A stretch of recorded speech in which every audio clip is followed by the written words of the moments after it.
ವರುಣ್, ನಾನು ಅವಾಗಿಂದ ನೋಡ್ತಾನೆ ಇದ್ದೀನಿ. ಏನೋ ಕಳ್ಕೊಂಡಿರೋ ಹುಡುಗಿ ಥರ ಸುಮ್ಮನೆ ಸೈಲೆಂಟಾಗಿ ಕುಂತಿದ್ಯಲ್ಲ. ನಾನು ಯಾಕಪ್ಪ ಇಲ್ಲ ಕರೆಸ್ತೆ? ಒಂದು ಬಾಟ್ಲ್ ಇಲ್ಲ, ಒಂದು ಸಾಂಗ್ ಇಲ್ಲ, ಸುಮ್ಮನೆ ಕರೆಸ್ಬಿಟ್ಟು ಸೆಂಟ್ರಲ್ ಕೂರಿಸ್ಬಿಟ್ಟಿದ್ದಿಲ್ಲ. ಒಯ್ಯ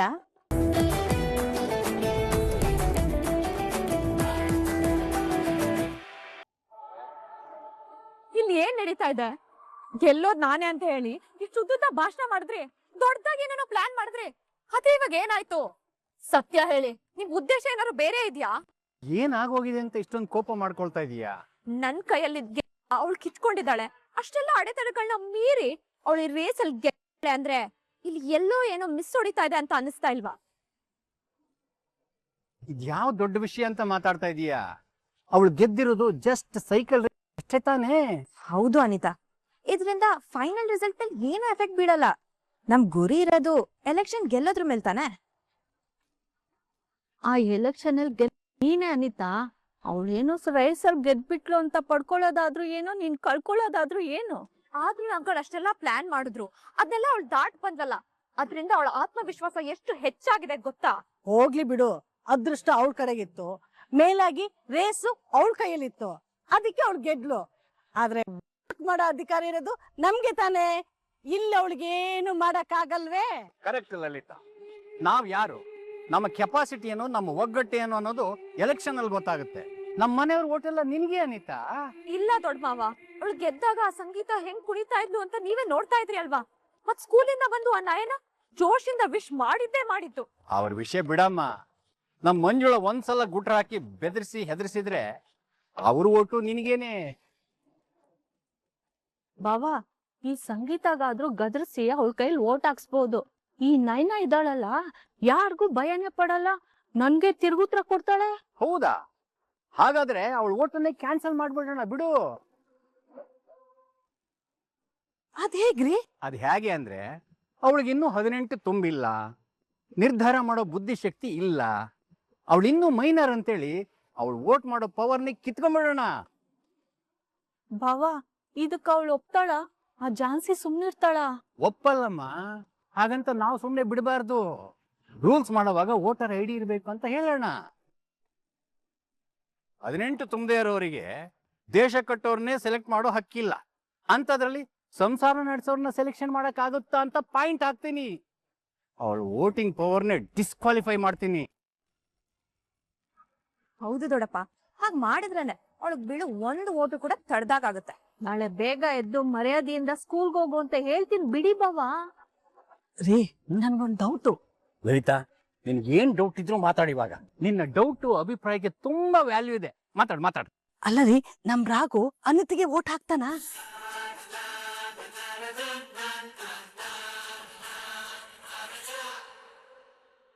ಏನೇ ಹಿಂಗ್ ಕೇಳ್ಬಿಟ್ಟೆ? ಅವನಿಗೆ ಈ ಆಪ್ಷನ್ ಬಿಟ್ರೆ ಬೇರೆ ಏನಿದೆ? ನಮ್ಮ ರಾಘುಗೆ ಮನೆಯವ್ರಿಗೆ ಕೊಟ್ಟು ಮಾತನ್ನ ಉಳಿಸ್ಕೊಳ್ಳೋ ಜವಾಬ್ದಾರಿ ಇದೆ. ಹಾಗೆ ತನ್ನ ತಂಗಿನ ಗಂಡನ ಮನೆ ಕಳಿಸ್ಬೇಕು ಅನ್ನೋ ಕರ್ತವ್ಯನ ನಿಭಾಯಿಸ್ಬೇಕಾಗಿರೋದ್ರಿಂದ ಅವನ ಓಟು ಅನಿತಾಗೆ ಫಿಕ್ಸು. ಇನ್ನು ನಮ್ಮಮ್ಮ ಅವ್ರು ಮೊದಲಿಂದನೂ ನಿನ್ನ ಪರವಾಗೇ ಇರೋದ್ರಿಂದ ಅವ್ರ ಓಟು ಆ ಕಡೆ ಈ ಕಡೆ ಅಲ್ಲಾಡಲ್ಲಮ್ಮ. ಇನ್ನು ನಾವುಗಳು ಪ್ರತಿ ನಿನ್ನನ್ನ ಗೆಲ್ಲಿಸ್ಬೇಕು ಅಂತ ಪಣ ತೊಟ್ಟು ನಿಂತಿರೋರು. ಅಂತದ್ರಲ್ಲಿ ನಿನ್ನನ್ನ ಸೋಲೋದಕ್ಕೆ ಬಿಟ್ಬಿಡ್ತೀವ? ಇಷ್ಟೆಲ್ಲ ಮಾತಾಡೋ ನಾನು ನಿನ್ನನ್ನ ಬಿಟ್ಟು ಬೇರೆ ಯಾರಿಗಾದ್ರೂ ವೋಟ್ ಮಾಡ್ತೀನಾ? ಸ್ವಲ್ಪ ಯೋಚನೆ ಮಾಡು. ಹ್ಞೂ ಅನಿತಾ, ಈ ಎಲೆಕ್ಷನ್ ಅಲ್ಲಿ ಗೆಲ್ಲೋದ್ ನೀನೆ. ಆಮೇಲೆ ನೋಡ್ತಿರು ಅವಳು ಕೊಬ್ಬು ಅಹಂಕಾರದಿಂದ ಮೆರಿತಿರೋಳು ಹೇಗ್ ಬಾಲ ಮುದ್ರಕೊಂಡು ಹೋಗ್ತಾಳಂತ. Don't worry Anita. ಅಪ್ಪಿ ತಪ್ಪಿ ನಮ್ಮ ಮಂಜುಳಾ ಮಾತನ್ನ ಮೀರಿ ಯಾರಾದ್ರೂ ವೋಟ್ ಮಾಡ್ತಾರೆ ಅಂದ್ರೆ ಅದು ಸಂಗೀತ ಮಾತ್ರ. ಆ ಒಂದು ವೋಟ್ ಬಿಟ್ರೆ ಅವಳಿಗೆ ಬೇರೆ ಬರಲ್ಲ. ಅವಳಿಗೆ ಎಷ್ಟು ವೋಟ್ ಹೇಳು? 1. ಇವಾಗ ಹ್ಯಾಪಿನಾ? ಅವಳಿಗೆ ಎಷ್ಟು ವೋಟ್ ಹೇಳು? ಒಂದೇ 1.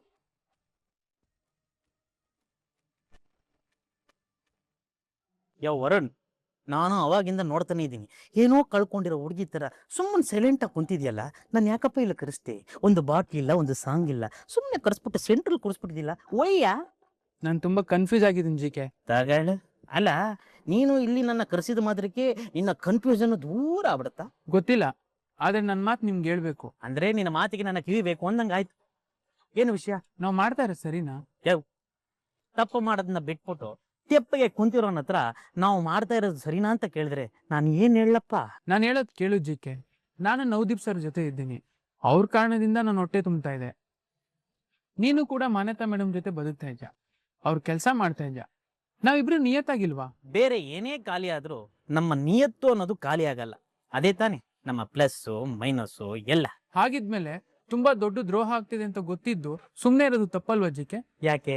ಮತ್ತೆ ರಾಮಾಚಾರಿ ಸತ್ತಿಲ್ಲ, ಕೃಷ್ಣ ಬದುಕಿಲ್ಲ ಅಂತ ಗೊತ್ತಿದ್ದು ಸುಮ್ನೆ ಇರೋದು ಸರಿನಾ? ನಾವೆಲ್ಲ ಸುಮ್ಮನೆ ಇದೀವಿ. ಅವ್ರು ನಮ್ಮ ಮಾತನ್ನ ಕೇಳ್ತಾ ಇಲ್ಲ. ನಾವು ಇಷ್ಟು ದಿನ ಸತ್ಯ ಹೇಳಬೇಕು ಅಂತ ಹೋದಾಗೆಲ್ಲ ಓಡಿಸ್ಕೊಂಡ್ ಬಂದಿದೀವಿ.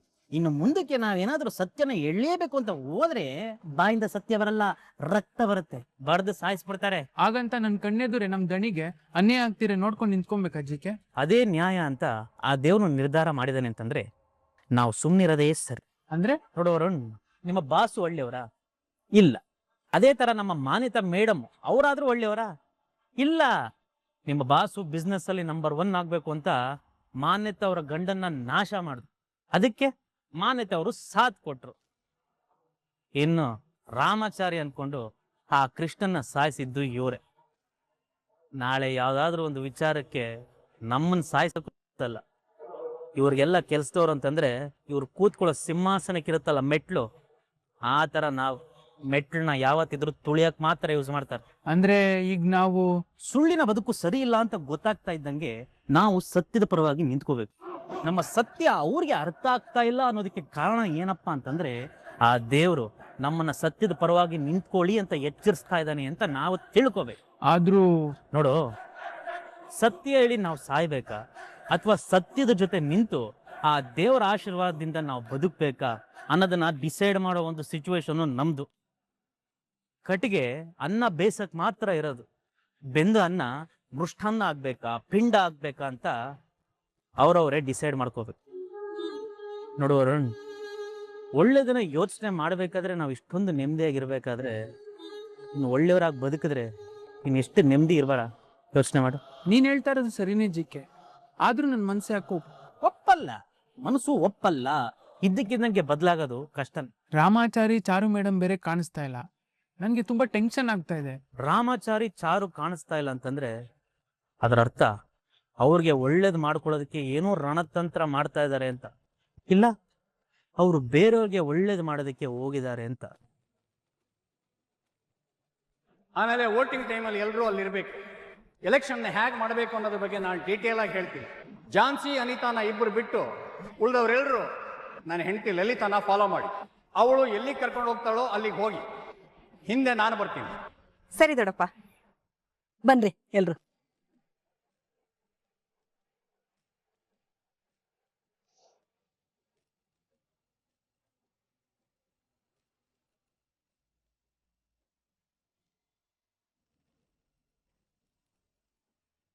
ನಾವು ಈಗ ಒಟ್ಟಿಗೆ ಆಚೆ ಹೋಗ್ತೀವಿ ಅಂದರೆ ರೋಡ್ ಬರುತ್ತೆ. ಮೊದಲು ನಾ ಕೆಲಸ ಇದೆ ಅಂತ ನಾನು ಹೋಗ್ತೀನಿ. ಅದಾದ್ಮೇಲೆ ನೀವು ದೇವಸ್ಥಾನಕ್ಕೆ ಹೋಗ್ಬೇಕು ಅಂತ ಬನ್ನಿ. ಅಲ್ಲಿ ಒಟ್ಟಿಗೆ ಭೇಟಿಯಾಗಿ ಆಮೇಲೆ ಜಾನ್ಸಿ ನೋಡಕ್ಕೆ ಹೋಗೋಣ. ಸರಿ ರಾಮಾಚಾರಿ.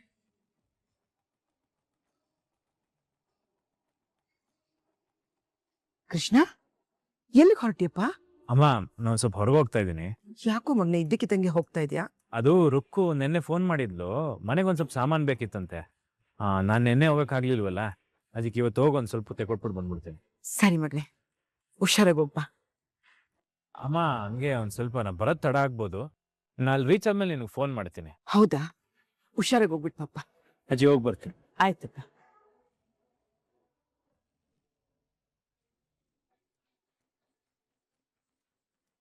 ಅರೆ, ಯಾರು? ನೀನ್ ಎಲ್ಲಿಗೆ ಹೋಗ್ತಾ ಇದೀಯಮ್ಮ? ಅದು ದೇವಸ್ಥಾನದಲ್ಲಿ ಪ್ರವಚನ ಇದೆಯಂತ. ನನ್ ಮನ್ಸಿಗೂ ಯಾಕೋ ಬೇಜಾರು. ಅದಕ್ಕೆ ಸ್ವಲ್ಪ ಹೊತ್ತು ಕುತ್ಕೊಂಡು ಪ್ರವಚನ ಕೇಳ್ಕೊಂಡ್ ಬಂದ್ರೆ ನನ್ ಮನ್ಸಿಗೂ ನೆಮ್ಮದಿ ಸಿಗುತ್ತೇನೋ ಅಂತ. ಅದಕ್ಕೆ ಹೋಗ್ ಬಂದ್ಬಿಡ್ತೀನಿ. ಹೌದಾ? ಸರಿ, ಹೋಗ್ಬಮ್ಮ. ಸರಿ, ಹೋಗ್ ಬರ್ತೀನಿ ಅಜ್ಜಿ. ಆಯ್ತಮ್ಮ, ಹೋಗ್ಬಾ. ಚಾರು, ನಿಂತ್ಕೊ. ಅಲ್ಲ, ಅವಳು ಹೋಗ್ತಾ ಇದ್ದಾಳೆ, ಅವಳನ್ನ ಯಾಕೆ ತಡಿತಾ ಇದೆಯಾ ಜನಕ್ಕೆ? ತಡಿತಾ ಇಲ್ಲ ಅತ್ತೆ, ನಾನು ಚಾರು ಜೊತೆಲಿ ಹೋಗೋಣ ಅಂತ.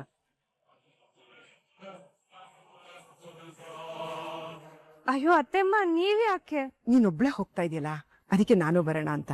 ಅತ್ತೆಮ್ಮ ದೇವಸ್ಥಾನಕ್ಕೆ ಹೋಗಿ ನಾನು ಒಬ್ಳೆ ಸ್ವಲ್ಪ ಹೊತ್ತು ಕುತ್ಕೊಂಡ್ ಬರ್ಬೇಕು ಅಂತ ತಾನೇ ಹೋಗ್ತಾ ಇದ್ದೀನಿ. ಹಾಗಲ್ಲಮ್ಮ. ಜಾನಕಿ ಅವಳು ಹೋಗ್ಲಿ ಬಿಡೆ. ಒಂದೊಂದ್ಸರಿ ಒಂಟಿಯಾಗಿ ಕುತ್ಕೊಂಡು ದೇವಸ್ಥಾನದಲ್ಲಿ ಪ್ರಾರ್ಥನೆ ಮಾಡಿದ್ರೆ ಅವಳಿಗೆ ಒಂಥರ ನೆಮ್ಮದಿ ಸಿಗುತ್ತೆ.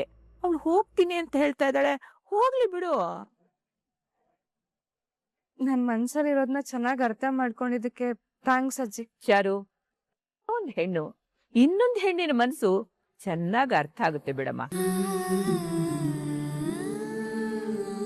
ನೀನು ರಾಮಾಚಾರಿ ಮೇಲಿಟ್ಟಿರೋ ಪ್ರೀತಿ, ಹೊಟ್ಟೆಲಿರೋ ಮಗು ಇದೆ, ಆ ಮಗು ಮೇಲಿಟ್ಟಿರೋ ಕಾಳಜಿ, ಇದಕ್ಕೆಲ್ಲ ದೇವ್ರು ಒಳ್ಳೆ ವರನೇ ಕೊಡ್ತಾನೆ.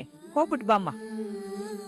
ಹೌದು ಚಾರು, ನೀನೆಷ್ಟು ಸಂತೋಷವಾಗಿರ್ತೀಯೋ ನಿನ್ ಹುಟ್ಟೋ ಮಗು ಕೂಡ ಅಷ್ಟೇ ಆರೋಗ್ಯಕರವಾಗಿರುತ್ತೆ. ಹೋಗ್ಬಾ. ಸರಿ, ಹೋಗ್ ಬರ್ತೀನಿ ಅತ್ತೆಮ್ಮ. ಹುಷಾರು.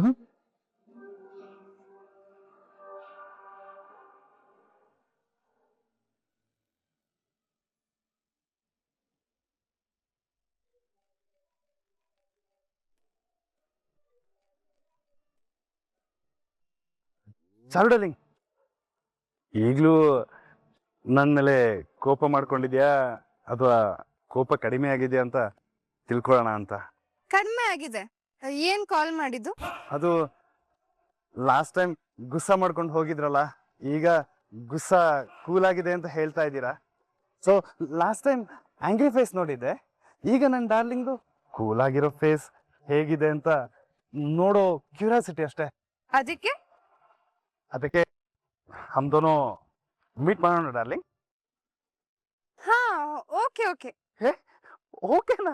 ಅದೇ ಇಷ್ಟು ಬೇಗ ಒಪ್ಕೋತಿ ಅಂತ ನಾನು ಅನ್ಕೊಂಡೇ ಇರಲಿಲ್ಲ. ಕहाँ मीट करेंगे? ಜಯನಗರ್ ಪಾರ್ಕ್ ಅಲ್ಲಿ ಮೀಟ್ ಆಗೋಣ. Time 2 o'clock. Okay okay okay, मैं 1 बजे से ನಿಮ್ಗೋಸ್ಕರ ವೇಟ್ ಮಾಡ್ತೀನಿ. ಆದ್ರೆ आप तो 2 ಗಂಟೆಗೆ ಬನ್ನಿ, ನೋ ಪ್ರಾಬ್ಲಮ್. ಸರಿ, ಓಕೆ ಬಾಯ್. ಜಯನಗರ ಪಾರ್ಕ್? ಯಾ